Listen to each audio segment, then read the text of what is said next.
ఈ పిండి కిలో పిండికి ఎంత పిండి కొలిస్తే బొమ్మలో అన్ని నీళ్లు అంత చక్కెర. ఒక పిండికి కిలో చక్కెర, కిలో పిండికి కిలో చక్కెర అమ్మ. నీళ్ళు కిలో పిండి కిలో చక్కెర, ఒక బోను పిండికి 2 బోన్లు నీళ్ళు, నెయ్యి, ఇలాచి, మళ్ళీ జీడిపప్పు, కిస్మిస్, కలరు, ఫుడ్ కలరు అవి మనం వేసి ఇది నీళ్ళలో కలుపుకోవాలి. పిండి ఇది కార్న్ఫ్లోర్ అమ్మ. కార్న్ఫ్లోర్ నీళ్ళలో కలుపుకోవాలి. ఒక గిన్నె నీళ్ళు పోసుకొని కలుపుకొని పాకం వచ్చిన తర్వాత మనం తిప్పుతూ ఉంటే కొంచెం నెయ్యి వేయాలి. అది కొంచెం అంటే ముదురు పాకం కాదు, లేత పాకంగా లైట్గా అటు ఇటుగాను కొంచెం లైట్గా ఉండాలి పాకం. అది అవుతున్నప్పుడు మళ్ళీ పిండి వేయాలి. పిండి వేసిన తర్వాత మళ్ళీ నెయ్యి వేయాలి. నెయ్యి వేసి తిప్పుతూ ఉండాలి. కొంచెం చిక్కబడాలి. చిక్కబడిన తర్వాత వేరే ఒక ప్లేట్ తీసుకుని ప్లేట్కి నెయ్యి రాయాలి. నెయ్యి రాసి ఈ పిండి చిక్కబడిన పిండి అందులో వేసేసి 1 గంట చల్లారనిచ్చాలి. 1 గంట చల్లారిపోయిన తర్వాత పీసులు కట్ చేసుకుంటే హల్వా తిన్నట్టే ఉంటుంది. ఓకేమ్మా?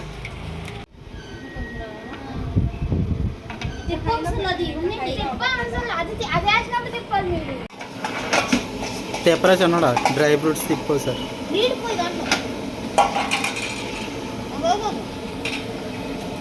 కొంచెం పోయివా, కొంచెం పోసి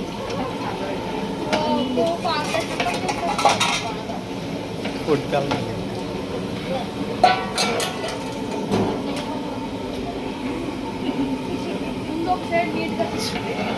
మెల్లగా తిప్పాను.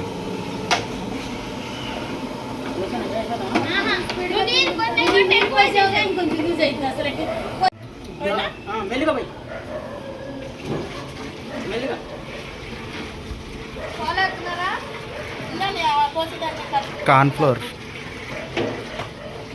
హాయ్ గైస్, ఈరోజు మేము స్వీట్ చేస్తున్నాం.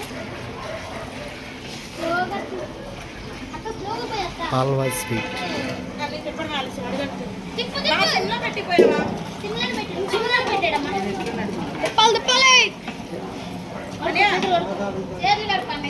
చిమ్ములో పెట్టాడు. ఎక్కువ అంత తీసుకుంటుందిలే.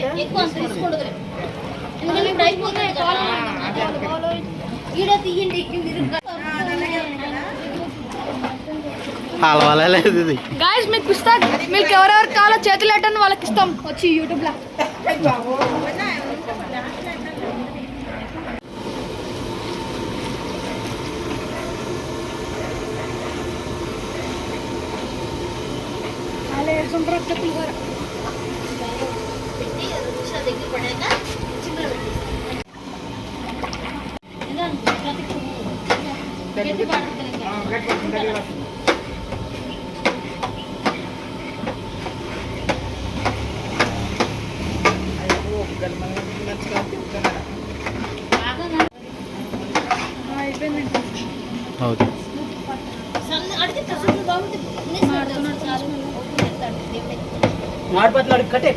కట్టేనమ్మా కట్టేను.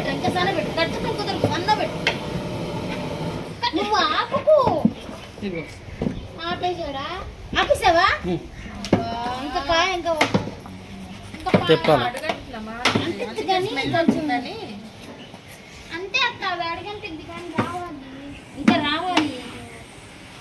ఒకసారి 2 నిమిషాలు పెట్టాలి. 2 నిమిషాలు పెట్టము చెప్పిన ముందు అయిపోయింది కానీ గట్టిపడుతూ రాదు. చిన్న ఇది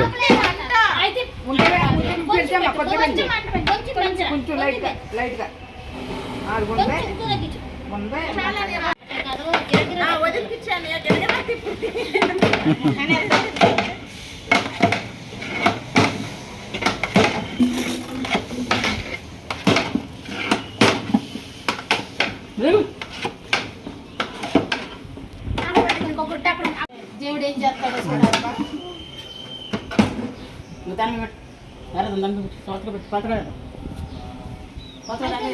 ఇంకా 2 నిమిషాలు అవుతాయి.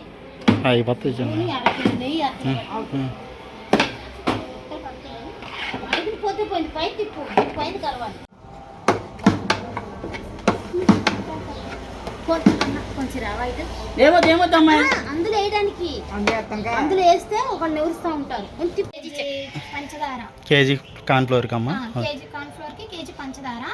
మనం కప్పుని బట్టి ఇంత సైజు కప్పు తీసుకుంటే అంతే సైజు పంచదార తీసుకోవాలి. రెండు ఇంతే సైజులో 2 గిన్నెల్లో నీళ్ళు తీసుకోవాలి. పాకం మరీ ముదురు రాకూడదు, మరీ లేత రాకూడదు, మిడిల్లో ఉండాలి పాకం అనేది. పాకం వచ్చిన దాన్ని బట్టి మనం తిప్పుతూనే ఉండాలి, అడుగు అంటకుండా. గట్టి కంటెషన్ ఇచ్చాక మనము నెయ్యి రాసుకొని ఒక గిన్నెలో